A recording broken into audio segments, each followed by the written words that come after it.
Oh, wow. If that isn't like the wedding song of the year, in my opinion, that is one of those songs that you need to hear at the next Owambe. I love it. Thank you so much, Tolu Rivers, for that performance.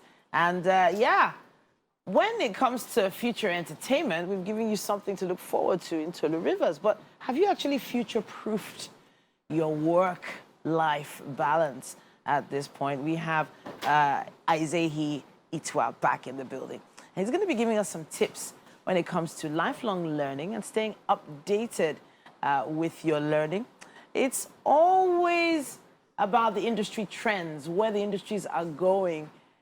As you work, have you future-proofed your employability? So many interesting questions. Hopefully, we'll get some answers today.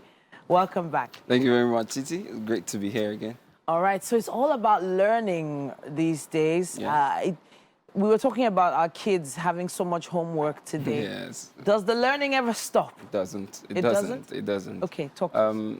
I think the COVID-19 actually made it glaring. It brought it to light because you then realize that the work today is being shaped by culture. And by culture, I mean organizational culture, of which technology is even, an element of culture, right? Technology and the need to constantly evolve and learn has never been more important, right? Yeah. And so for you to future-proof your relevance in the workplace and continuously be an expert, there's a need to continuously learn. So you master the art of learning. So mastering the art of learning. Okay, fine, great. We, as adults, often feel like once we're working in a field, we know everything there is to know about this field, to a certain extent. If not, why would they be paying me to do this job? Definitely. Right? So as someone that's employed in a company, why is it still important for me to learn? Because things change every day.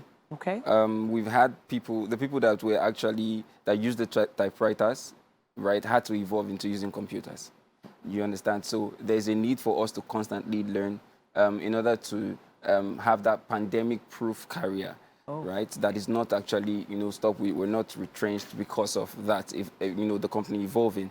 I know we might have busy schedules, so it's very essential that we learn how to plan, right, and prioritize, learning. It's very, very important. It cannot be, right now we have a lot of soft skills, a lot of technological skills like data analysis, digital marketing and the likes, being very important. And then I tell people that YouTube is the free university of the world. Okay. Right? What you can do is really self-learn and utilize the internet well enough to make it happen for you.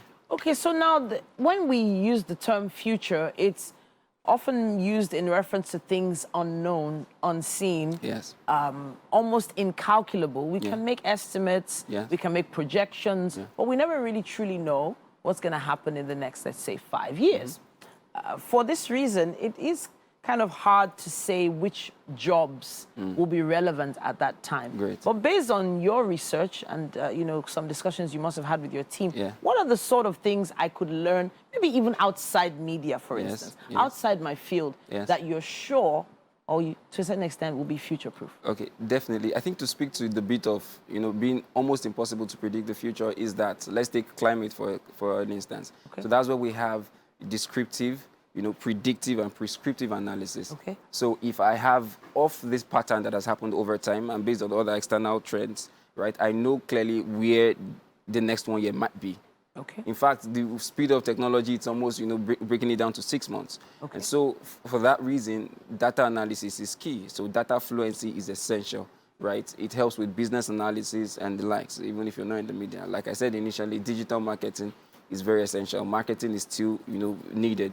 Why? Because we're in a phase of startups, a lot of startups, and they want to amplify, they want to penetrate into the market.